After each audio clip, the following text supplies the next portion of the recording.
Estoy comiendo mierda, tremendo mierda. ¡Qué barbaridad! Basta, no hacer cosas de incentivo. ¡Tiene desperdicio! ¡Qué vacilo! Здравствуйте, everybody. That's hello in Russian, I think. I believe that's like the formal hello in Russian. I hope. As long as it's not, your mother was great last night, I'm gonna be fine. I'll use that saying, you know? Don't want to be walking up to any random Russian guy, hey, your sister's awesome in the sack. Wait, no. Wake up in a dumpster. Hammer and sickle shoved up my ass. I hope this means hello. If there's any Russian listeners, please take this as an apology ahead of time if it doesn't mean hello. I took bad information. It's not on me. I think it means hello. So keep that in mind, beautiful Russian people. If you ever hear me screaming that at you across St. Isaac's Square from a bus, I'm trying to be nice. I'm trying to blend in, trying to be one of you guys, be in the culture. So, that's all I wanted to say. Don't be alarmed if you hear me yelling, Здравствуйте, motherfucker. You know, just don't take it as an attack, because it isn't. That being said, if you do hear me yelling it like this, Здравствуйте, Здравствуйте, either Putin's got me, or I'm being forced to give somebody a blowjob. Either way, I'm gonna need your help, okay? I'm not having a good time, so save me. That's my only request. And now, I want to share a little unfortunate moment I had the other day. You know those strange moments that happen to you when you wake up from sleep, but your body's not fully committed to being awake just yet? And for those brief moments, you're in this state of like reality limbo, where you're just awake enough to see your room, but you're just asleep enough to seamlessly slip back into a dream without noticing? That's what happened to me the other day, only usually it's not a big deal. I'll wake up and I'll just kind of like vaguely remember saying something in my sleep or whatever and going back to the snooze land. But in this case, this is what happened. I'm gonna walk you through it like if you were me. I just woke up. I'm looking around the room, feeling really drowsy, sleepy, comfortable. This is nice. And then I hear a little flutter. And I look up slowly. And there's a roach. There's a roach floating like a foot above my head. And I don't like roaches, so this is a problem. But I'm also too drowsy in this weird awake/sleep limbo to do anything about it. So I just kind of shift in the bed. And I look up again. And the roach starts descending. And it comes down, down, down, closer, closer, closer, closer, just to like a millimeter above my lips so I can just feel the vibrations of its little roach wings, and then it hovers right back up. And that's when I freak out, as much as a drowsy, basically asleep person can freak out. And they're like, oh shit, no, no, and the roach just hovers a little higher away, and I'm just like, oh, and then I woke up later. Now, I've never been to war, but I think that's the closest I can get to the feeling of waking up in a ditch on the battlefield. It's just this deep, deep dread of coming into reality. I swear, I can't even express properly the weird, spine-tingling, hair-raising feeling of not knowing for certain if there had or had not been a roach fluttering down to kiss my lips. That's what sucks about those moments when you wake up, but you're not really awake. That's what sucks. Whatever your mind decides to show you, it's so real. It's so real that you just, it stays with you. You have to carry it the rest of the day. And it's happened to me many times in my life, but I suddenly realized my brain never gives me something good. I just got a hovering roach makeout session, and before that, it's always been something just like eerie and creepy. Can't I just get one time, just one time, where my brain lets me wake up in that dream limbo, and I look around and see that, oh snap, am I in an orgy with literally every girl I've ever found attractive? Oh my God, it's Christmas in April. Nope. No, that'll never happen. Oh my God, I'm more likely to wake up in that dream limbo and find myself in an orgy with my least favorite actors, or with everybody who's been replaced out of Queens of the Stone Age. I don't want that orgy. Brain, I need a solid. What do you say? Not a chance. God damn it. And if you live with other people, isn't that limbo time the exact moment that other people decide to walk into your room and either ask you a super important question or tell you something that's really important to you? Something you should know? Isn't that always the moment when they do this? Hey bro, The landlord said if we don't pay our rent by like 7:30, he's kicking us both out and selling literally all of our things. Uh-huh. All right, cool. You got it covered? Mm-hmm. All right, sweet. Listen, bro. I just want to tell you, so I can be real with you, man to man, bro to bro. I slept with your girlfriend. I just gotta tell you, bro. And like, I slept with like your ex-girlfriend. And like basically like every ex-girlfriend you've ever had. That's nice. You are so mature, bro. I'm glad we had this talk, man. Well, I'm gonna go to work. Say hi to Cynthia for me. God. That dream sucked. Ugh. Get a good stretch. Hello? Ernesto? Ernesto!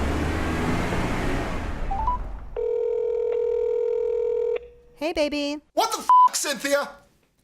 I know that life can get weirder. It always does, but I'm still getting surprised by how weird it's getting and in what ways it's getting weirder. Like, I was on this news website earlier today, and they had this big old collage of links to news stories, and I'm looking up and down this thing, and it suddenly hit me that I'm like, this is like a montage of insanity. Like, what the hell is happening? This is all happening right now? Individually, those things are weird. Individually, these stories are odd, but together, it just looked almost hilarious. To see it all at once in front of me, all these different insane stories, it really made it feel like electing Donald Trump was a Pandora's box to other realms. Like, before he was president, there was an assurance to reality.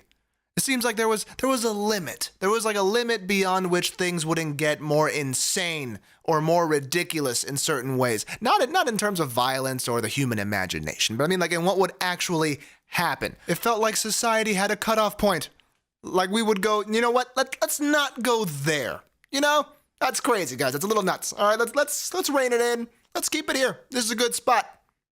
And then the election came, and America became that teenage dude in every horror movie, walking into this dusty house and finding an odd-looking book. It looks pretty messed up. Looks like he shouldn't maybe open it. Bad things might happen, but he can't resist. What does this book do? Guys, check it out. What do you think this does? Maybe you shouldn't touch that, Shane. Shut up, Cindy. I play varsity football. I've got this, okay? And then he opens the book and out come all the demons of the nether realm. That's what it feels like now. Feels like all these news stories used to exist in another dimension, where only the impossible and the mind-bending roamed and reigned supreme. And now it's come through the veil, like in Stranger Things, into our dimension. And now everything's just nuts. Everything's just nuts. All kinds of things I would have never imagined. For example, who knew? Who could have ever guessed that John McCain would momentarily become the funniest man in the world? I hope you guys have gotten to see that interview. If not, please look it up. Look up John McCain, Kim Jong-un, and just look at what pops up. It made my day. Basically, McCain was explaining how China is the only one that can control North Korea, and he said it in this manner. Well, China is the only one who can control Kim Jong-un, this crazy fat kid who's running North Korea. He couldn't even call him a crazy fat man. He had to put the kid in there as if crazy and fat were not enough of a double whammy. This crazy fat kid. It's just such a low blow. It's one of those insults that just are way more effective than a vulgar insult could ever be. Oh, how delicious would it be if this picks up in North Korea somehow? If just one hero lays his life on the line, and the next time that Kim Jong-un has to make some kind of public announcement, his announcer goes right up to the microphone to introduce him and says, "All rise for Supreme Ruler Crazy Fat Kid." God, that would be great. And then it'd be tragic, because, they'd shoot him in the face, throw him off the podium, and murder his whole family. But let's focus on the positives. And the positives are that it would make me chuckle. Specifically, I'm talking about the announcement part, not the murder. I'm not Charles Manson, people. I have a heart. I care, okay? Last night, a friend of mine told me that she had the unfortunate situation of finding herself face to face with a public masturbator. She said it on Snapchat, and I laughed. I laughed a lot, okay? It was hilarious to me. It was not hilarious to her. Despite my best efforts to explain why I thought it was funny, she'd just say, no, Ramses, it was not funny, actually. It was not funny. But it was to me. Because I assumed this had happened in some kind of like heavily populated place, like a movie theater or Wendy's. I don't know, but I thought this happened somewhere where she wasn't alone. I didn't know, but my friend had actually not been in a safe place. She had been walking home through the streets of New York City when this dude just came out of nowhere and, got to work. I don't know what to call it. He was getting in touch with himself. A very special and unique kind of yoga where only your palm gets sweaty. Was that the grossest thing I could have said? So anyway, she tells me that she was alone. And suddenly I realized, oh man, I've been laughing, thinking this was a complete different situation. And I was completely ignoring her point of view as a woman. Now that I know what actually happened, I was completely ignoring that she was walking alone in the middle of the night with, no mace, no weapon, no other person to help her. And this dude jumped out of the darkness, showing all the signs that something very bad was about to happen. And I had laughed at that, and I felt bad. I needed her to understand that I get it. I really know that this was not a funny situation. I see her point of view, and I understand. I was wrong. It's not funny. So I told her, I said, look, that's a whole different situation. I'm sorry. I didn't know. I assumed it was in a heavily populated place. I'm sorry. This sounds incredibly scary, and I'm just glad you got home okay. This sounds terrifying. And that's when she said, Ram, it wasn't scary. It was just disgusting. So then it is funny. It is funny. Everybody knows disgusting just means funny in 2 months. That's all it means. If I'm driving and some homeless dude runs up to my car and presses his naked asshole against my window, at the moment I'm going to go, oh, shit.